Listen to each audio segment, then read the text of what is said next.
too. So he's just so extensively researched and knowledgeable, and just a wonderful, wonderful person. I just want to, for those of you that might not know, he's a senior pastor along with his wife Carrie at Elora Road Christian Fellowship in Guelph, and he just last year authored a book, No Default Living, which is pursuing God's great dream for your life. Do you have a table here today? Yes.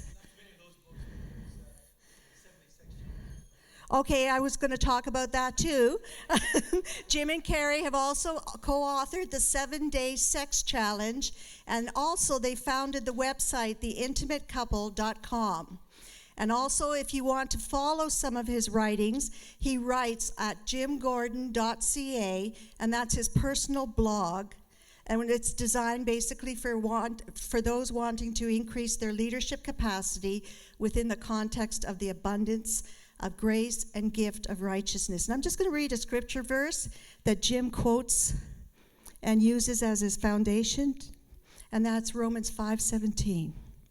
By the trespass of the one man, death reigned through that one man. How much more will those who receive God's abundant provision of grace and the gift of righteousness reign in life through the one man, Jesus Christ? And I think if there's one word, I always like to simplify things, and if there's one word I would apply with Jim, he always has grace for every situation. So let's just welcome him this morning.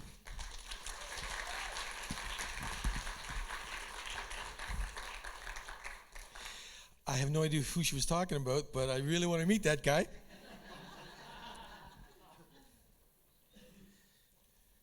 It's a real joy to be here and a great opportunity. Thank you so very much.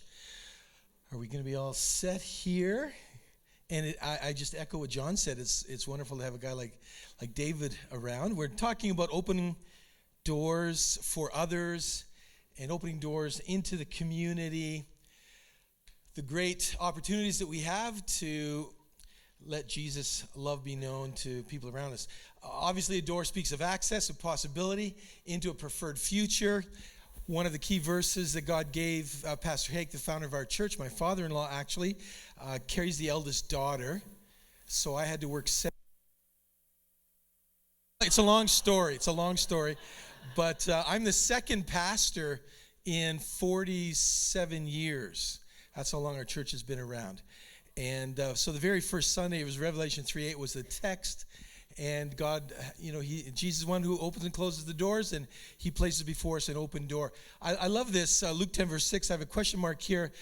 Jesus making reference to the Son of Peace. I'll pray for the Son of Peace, or a man of peace. In other words, when I think about going into a community, I'm always thinking about that one person that God is going to bring my way, who's going to open the door into a community I would never have access to myself.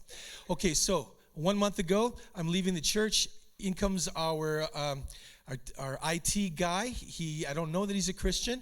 He lives in London, but he's great with computer stuff. So he's coming in. He says, "Oh, Jim, by the way, I want to tell you this weird thing happened to me.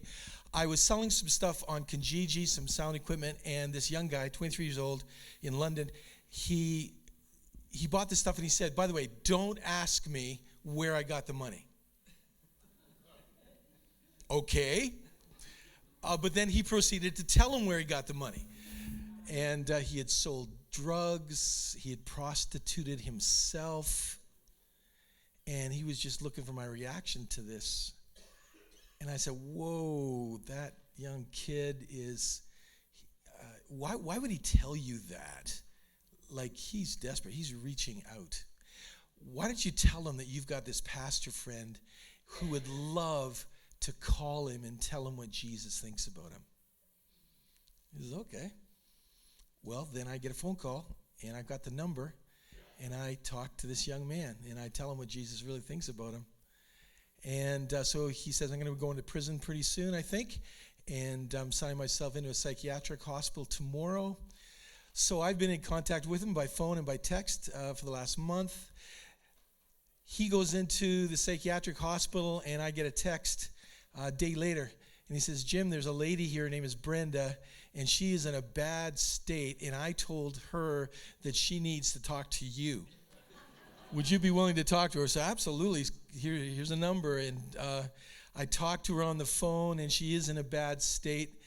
And I had the opportunity to pray with her to receive the Lord as her Savior in a psychiatric hospital, because this other fellow was an open door. And I'm a couple hours away. I talked to a friend of mine. Hey, do you know any great pastors in that area? And so we've given the contact information, and you know, they're in process. God will bring people to open doors to give you opportunity and an intro into an area that you never thought would bring fruit. And so in some of the things we're talking about, hopefully you'll see that. The other thing is, I hesitate sharing some of the things that I'm going to share today, some of the videos and stuff.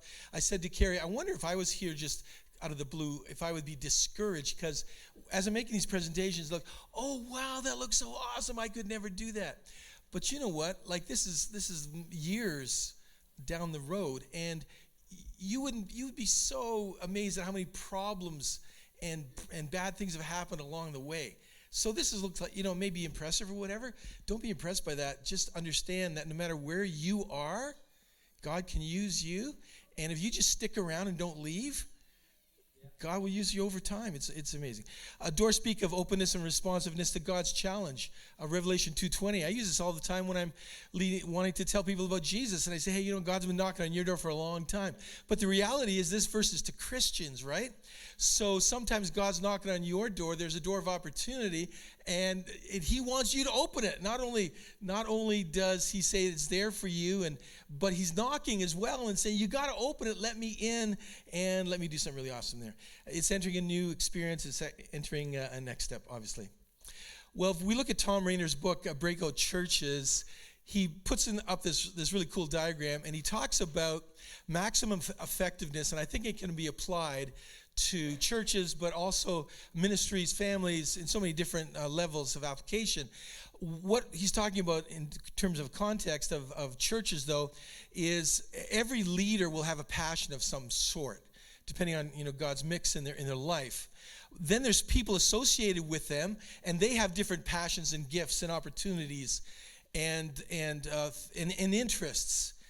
And coupled with those two things, we're in a community with very distinct and separate needs. So if you can understand what the needs of the community are, what the passions and the gifts, the abilities and interests of the people you're serving and have influence, what they are, and you know what your passions are, then find that point where all of them intersect, and that is the area of maximum effectiveness, and that is the area that you need to go.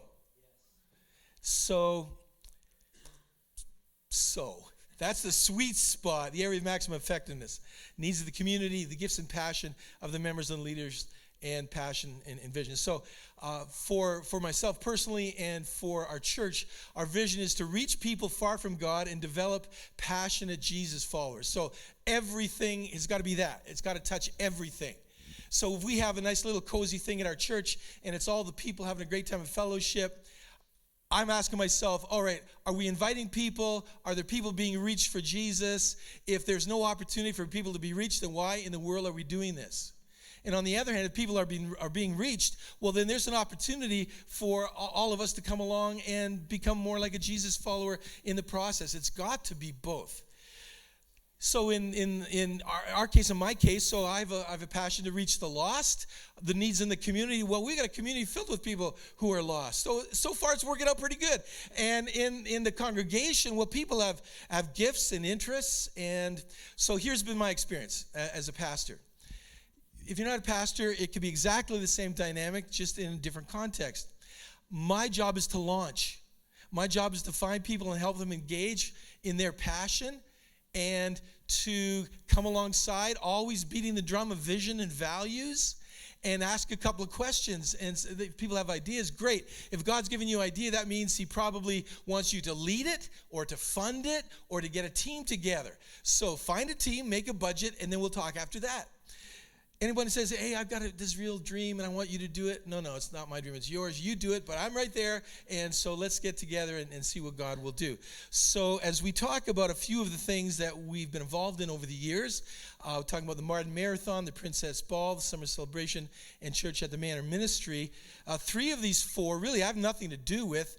It's actually finding people that have an idea and launching them. If you don't care who gets the credit, then God will use you in awesome ways. If you're worried about getting credit, then sorry. It ain't going to work too well for you. It's not about us getting credit. So if no one cares who gets the credit, then it's amazing what will happen. And what will happen is if we purposefully give credit to other people, then they will get the credit, God will get the glory, and we will get the joy. All right, so we have, at this point in time, a vice principal in our school. So that's another thing. We have a day school. We've had it for 36 years. I started it right out of Teachers College. Nobody told me that I was probably too young to do it. And so we did it, and here it's still going. Reaching the community in that way. Very many interesting opportunities have come. But one of our vice principals, was part-time vice principal, we said to her, all right, this is your one of your 4 goals. We want you to bring the school into the community and the community into the school. She said, oh, let's do some races. I would not have come up with that idea. So long story short, got this great idea. Let's have a series of races. They're going to be timed races, half marathon. Very, very few places have half marathons. Has a passion for running. So what I did is I opened the door for her leadership. We came alongside, and all right, so here we have the Martin Marathon website, and here's a video. It's not our video. This video was made by some running magazine that evaluated the event. So let's see if we can make this go.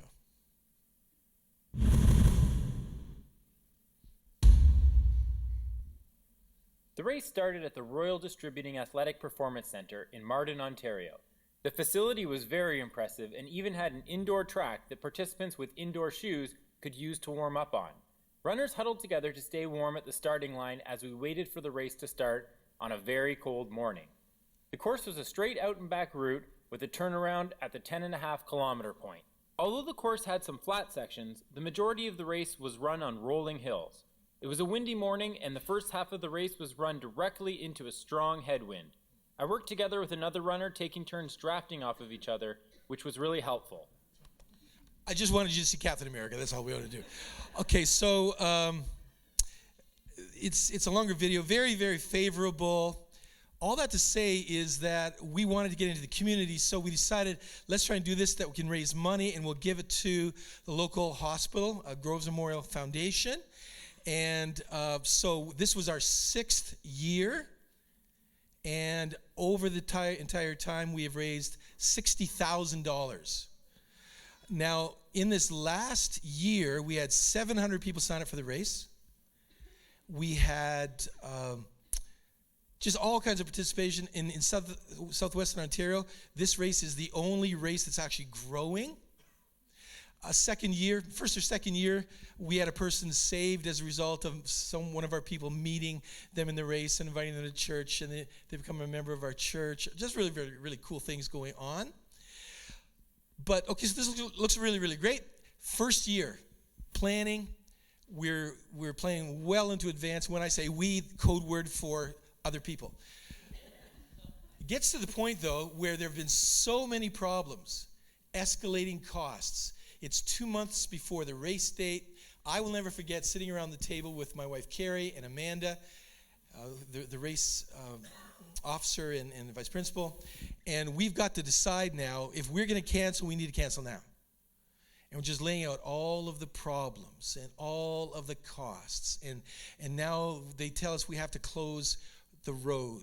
And in closing roads, we have to get police to come in and monitor the traffic, and there's those costs. And then the county are charging us for signage that needs to be put up, and the city are charging us for signage, and cost after cost, problem after problem. The local library is not going to have access to their road. They don't like it, and this is going on, and this is going on, and what are we going to do? And so I just want to encourage you with problems. They're going to happen. Yeah, they're going to happen.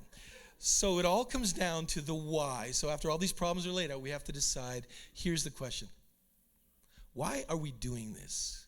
Are we doing this to raise money? Are we doing this to have races? Well, I knew we weren't doing it to have races, but are we doing this to raise money? Why are we doing this? We are doing this because we want lives to be touched. We want to reach people that we would never come in contact with. We want Jesus somehow to get into the community in different avenues that he wouldn't before. And we said, okay, that's why we're doing it. Let's go for it. And here we are. Years later, Captain America even comes. It's amazing. It's a very good race. Princess Ball. This is women's ministry. We have Louisa here today, and she's the author of this. A couple of ladies came into my office, I don't know how many years ago was Louisa, 6, 7 years ago. They said, okay, I don't know if you know Louisa. Louisa, was it JoJo was with you? So 2 girls, high octane on steroids. And they said, you know what, we don't need any help. We can do this ourselves. And I thought, you sure could. However, that's not the point. The point is find a team and make a budget. So for many people, for many ladies, this is their first touch to the Laurel Christian Fellowship. And I haven't counted how many people, but I'm guaranteed if there is one single event that has grown our church the most, it will have been the Princess Ball and all of the people that are touched consequently in years following down the road. All I did was open the door for Louisa's leadership. So in this last year, there were 375 women that came to this ball where all the women. It would never work for guys, but apparently it does work for women. I love. Hold it on. Okay. I love. I'm not sure if it was this year or last year. There was about a dozen ladies from the local women's shelter, and they were lent. The number of ladies lent them ballroom dresses, and a friend of Louisa, I think, who owns a limousine company, offered limousine. So here are these ladies in a women's shelter, picked up with a limousine, driven to the ball. I mean, such high impact, such awesome things taking place. Lives are touched. 375 women, 200 of them had never been to our church. Most of them were not saved. Daughters of the King. You are invited to a lavish evening of luxury and indulgence. A night to remind you of how much you are treasured, valued, and sought after by the one true King and Lord of Lords.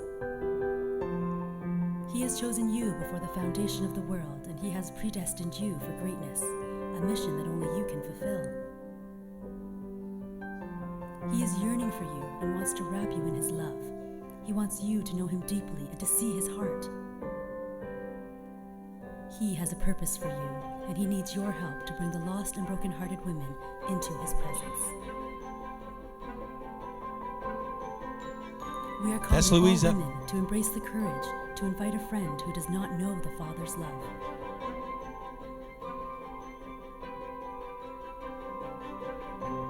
Embark on this journey and fulfill your destiny. Okay, summer celebration. This is an annual camp meeting we have. It's in our 46th year. It is growing. It's in the last decade. More participants every year. We have 365 people last year camped out back. Some of the kids especially call it the best week of the year. We have youth challenges, snack bar services, praise night. Sometimes some people say, and you know what, this event is only for us. No one ever says that in my presence. No, it's not. No. If this is only for us, then I don't want to do it. I'm taking my ball and going home. No. This has got to be an opportunity to invite people, and they can invite them out in the camp field and invite them to participate in certain things, the fireworks and all that kind of stuff, and to get them on the property and get them talking to people, and they realize, okay, yes, these are very weird people, but it's okay, they're okay weird. And so, yes, absolutely. I'm going to skip the next one. Church of the Manor Ministry. Oh, Jesus, help us. So, Jack and Sharon Ninneberg shared an opportunity and a passion, kind of a long, long story. Let me just bring up to speed. It's a strip club in Guelph and a house of ill repute. It's got 30 apartments attached to it, which are government-assisted housing. These pastors, Jack and Sharon Ninneberg, who at that point were attending our church, members of our church, this crazy opportunity. How did they even get there? They had a bunch of gift cards they wanted to give away to the people in this low-income housing. They went into the actual establishment, talked to the manager. He told them it wasn't really a good idea. And basically, Sunday mornings, the place is shut down. Could we have a service here? So 2 years ago, Easter, we opened up our first service. So Jack and Sharon and their team come to church, 9 o'clock service, and we lay hands on them and 2 other frontline ministries that are attending the church. And so in front of all of the people, we are constantly highlighting the fact that they are going to touch people far from God and have opportunities to do that. And so we're supporting them. All I did was open the door for their leadership, basically. Google it, and you'll find some very interesting videos, and some are very sarcastic, some are very positive. Kitchener CTV News, and on and on. Take a look at their website. That's a picture of a baptism. Brought a baptism tank into the parking lot of the strip club and baptized 12 people. As I'm driving there and turning, my wife is beside me and turning in our car, I turned to Gary and said, well, dear, I never thought I'd be turning into this particular parking lot. And then I've put underneath that a number of different things on from their website, just put them together. In terms of some personal stories, when our daughter graduated from our school, our eldest daughter, who just got married last week, by the way, yay! So we have 9 children. We'd rather have our 9 than 2 of a lot of other people's. Our eldest daughter is the 6th child to get married, and she got married last weekend. When she was graduating from grade 8 in our school and went to high school, I decided I want to join the parent council. At that time, I was the principal of our own private school. At that point in time, 1998, okay, so we're talking 17, 18 years since the inception of the school in 81. But let me just say, in over 35 years of our Christian school, no one has ever heard me say anything badly about the people in the public education system, because they've got a really tough job, and I'm not against them at all. So, in fact, in some ways, I'm on their side. I joined the high school council so that I could have influence. And if your kids are in a high school, you need to join the school council. How are you going to get in the community if you're not in the community? If you don't have any friends who aren't saved, boy, talk to me after. I'll hook up some friends for you, because that's really sad. I became the chair of the school council. And because I was in that position, I got to know people on the Board of Education. And the top person under the deputy minister is the director of the Board of Education. So we become friends. We have lunch once or twice a year. I know that, I'm not quite sure if she's a believer, but she wants me to do her funeral. So that says something, right? That says something. Romans 12:1 says, if it's possible, as much as depends on you, live peaceably with all men. If you check the Greek, it's something about bring donuts and smile and be an encourager. Just check the Greek. It's there somewhere. I did not want to be the Christian parent that as soon as you came into the high school, everybody said, oh boy, here he comes again, the complainer. No. Where we're talking about the local high school, that is not the arena for changing things, because the arena for changing curriculum is much higher up. And so my influence area is to be one of an encourager. When I walk in, I want people to smile and say, oh, here comes Jim. And so what you do is you bring donuts. They say you can't buy love. It's not totally true. It's not totally. Bring donuts. It's in the Greek. Check it. I'm sure it's there somewhere. Relationships have developed over the years. One of the person in charge of negotiations. So she's a little blonde thing, and she goes in and negotiates with the toughest nails union representatives. So she's very disarming, and her son was giving the public system real problems in the kindergarten class and just a real terror. She sent him to our school with 2 other kids, and we became friends. And there was this crisis in her family. She called Carrie and I. Remember that you do? I don't know how many years ago that was. We went to the Board of Education. No one else was in the building, and just sat with her and prayed with her. Open doors. So when I go into the Board of Education, people hug me. Well, everywhere I go, people hug me. They just. We had a guy in our church. We had this young guy, like he's 18 years old. He's been on the streets for a long time, really tough kid, really troubled backgrounds, but pulled himself up by the bootstraps, and he has his own business, and really hardworking kid, but lots of trouble. And he came to our church, comes up to the front after, talking to me with prayer, and I'm just telling him what Jesus thinks about him. And the poor kid, like, he's a macho, tough kid, and I can see he's welling up, and he doesn't know what to do, and he says, "Can I hug you?" "Oh, sure." So it's a natural response. If I walk by you and you just have this compulsion, So I'll tell you what. Because I've come to encourage and to serve, I have been asked to participate on 2 vice principal selection teams. For the last 12, 14 years, I don't remember, like at least a dozen years, every November, at the first session of a new Board of Trustees, the inaugural session of the Board of Trustees, the Director of Education asks me to come and to pray. And so I am short, and I'm filled with gratitude for their service. I talk about the experience my kids have had. I talk about the fact that I have friends in this room that I appreciate. And then the Director of Education will have told me, please pray, because some of our trustees are being very naughty, and they really are being hard to get along with, so I will pray for grace and unity. And it just happens by being there and wanting to serve. Leadership is one of those key words that is bantered around all over the place, and so it's a perceived need in our community. So when I found out that one of my friends who goes to our church, he has been part of a leadership luncheon. And I said, "Whoa, what is that?" He says, "Well, all of these guys who own businesses and really important people in the community, leaders in the community, they get together and they have lunch and they talk about leadership." And I said, "Whoa, can you get me invited?" So he got me invited, and so I've been going for a couple of years, and we're developing high trust relationships and wanting to encourage people. And because I don't have a problem with self-esteem, because I'm working hard on knowing what my Father thinks about me, so I don't have to be the smartest person around the table. I don't have to be. I just have to be myself. I'm not trying to prove anything. I'm trying to express something. So I just want to be myself. So I got to give a presentation to our group. I used Jeff Van Vonderen's book, Tired of Trying to Measure Up. He is star of the A&E documentary, but the show about the interventionist or something like that. Great Christian guy. So I'm doing this talk about the cycles of shame and where we get our identity from. It's a Christian message. As I'm trying to get it all hooked up, one of the staff members is helping me, looks at the book, so what are you talking about? So I gave her the 30-second elevator speech.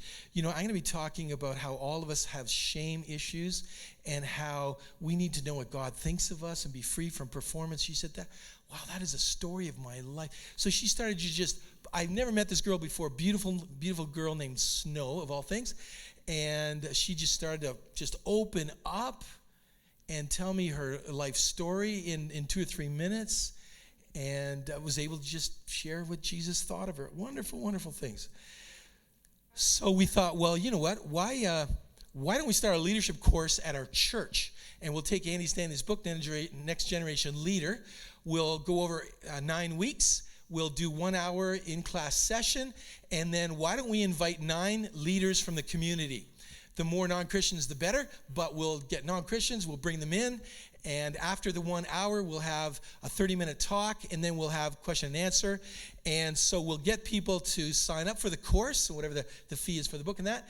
And then for the community speaker, it'll be open to the public. We'll ask these leaders themselves to invite their own sphere of influence to come. And so that's what we did. And we had some great people. Dr. Rogers I was talking about, Thomas, Kithio Mwanzia, the president of the Guelph Chamber of Commerce, Leah Caterberg, some of you know, she's involved in international development. Brady Wilson consults with Fortune 500 companies. Rob Murray is the founder of Intrigue Media. Fred Morris, I want to give Fred a plug. Where's Fred? Fred, yeah, actually, Fred has something on his resume that I don't know anybody else who does. When you think about culture, we heard earlier from John, there's 7 pinnacles of culture. Arts, which we would have sports and entertainment, business, education, family, government, religion, mass media. So 7, you can slice and dice them different ways, but there's 7 different areas. So Fred has been involved in influencing in 4 of those areas at the same time, so we wanted him to come in and talk.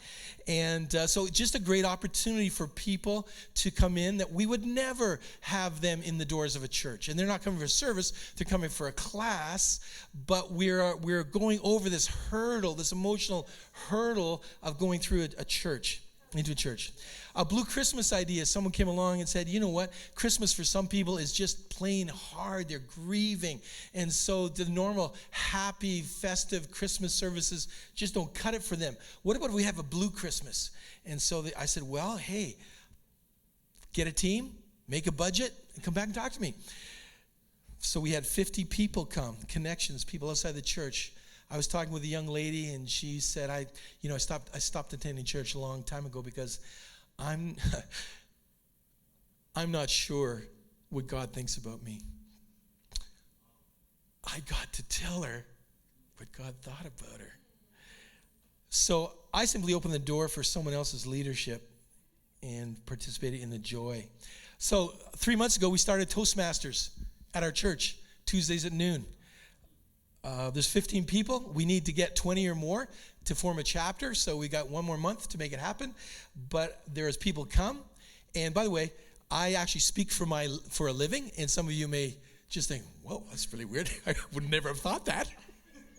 That being the case, I go to Toastmasters, and I get evaluated in a very positive way. Well, positive in terms of they're always very nice, by people that I think I speak better than they speak. So why would I go?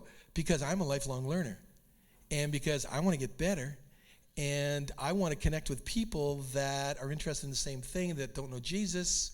So this is win, win, win on every front, and so it's exciting. Sports. We have sports fanatics in our church. How many? I'm not one personally, but I hang around with a bunch of sports fanatics.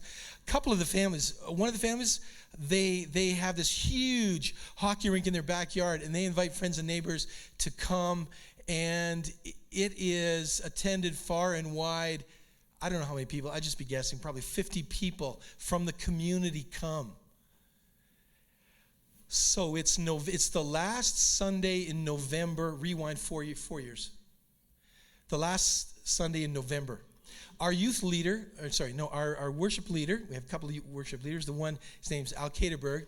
The last song of the worship set it's a worship song, but it's a Christmas carol. So I don't know that I even sung it all, because a couple things I know about him is he hates Christmas carols, and it's not even December yet. And I'm thinking, whoa, what's going on? So I got up, and I remember saying this. I said, folks, I don't know what just happened. All I know is that Al doesn't like Christmas carols, and it's November, and that was a Christmas carol. So we all kind of gave him a hand. This is what I didn't know. What I did know was the person who is now the vice president of our board, she and her husband weren't believers yet, and they were attending one of these sports programs, and they got in conversation about faith with Al, and it was getting to be around November, and he told her that he hates Christmas carols, and she said, I love Christmas carols. And then she said, if you played a Christmas carol, I'd come to church. It wasn't even December. He played a Christmas carol. I remarked on it, and she became a believer. Then her husband got saved. Then they both got baptized. And now she is a vice president of our board of directors. So even sports fanatics, there's some redemption to it all if you can bring people to Jesus. There's another family have a summer volleyball court, and they invite people from all over their community. And we want to encourage them, do alpha courses with them, invite them to events, all that sort of thing. So what we tell our people is in the church is that most of the members of our family, they're not even here yet. And so you have to go out and find it. Your best friend may not be here yet. So for every good idea about getting into the community, we have to expect resistance, because life is a school, problems are the curriculum. Let's just get past that. See, when people ask me, how are you doing? Oh, I'm doing great. But don't misunderstand. Life is a school, problems are the curriculum. I have enough problems for you and for me, but if we can get past all of that, God is good, and he's working in people's lives. We have to stay connected to our why. Why are we doing it? And so when we get the why, then when problems come, we can evaluate, and we envision the future that you want to get. You want to get you through the present that you don't. I don't want the problems now, so I'm looking to what does God want to do, and just looking down the road. We need to rest and recharge for the long haul. We need to use our yes and our no to stay focused. And I can't really emphasize this too much, self-image. The whole idea about grace and knowing who you are in Christ, that is so fundamental. Because if you doubt who you are, if you are dealing with inner shame issues and the messages that are coming to you that you are not good enough, then you need that to be settled at the cross. Of course you're not good enough. That's why you got saved, and Jesus gave you new life, and now it's Christ in you, the hope of glory. It's not about you anymore. It's Christ in you, Christ living through you. You don't have to be good enough. You're like Jesus in the world. So when you get past that, then God can use you because you're just being yourself. You're not trying to prove anything. You're trying to express something and love people and see the opportunities, and you'll be amazed at what God will do. Well, that's 34 minutes and about 30 seconds. So, Toastmasters. Any questions? Any thoughts? There are great evangelists among us, and if you, David has some DVDs on evangelizing in your community, so talk to him. God bless you all. Thank you.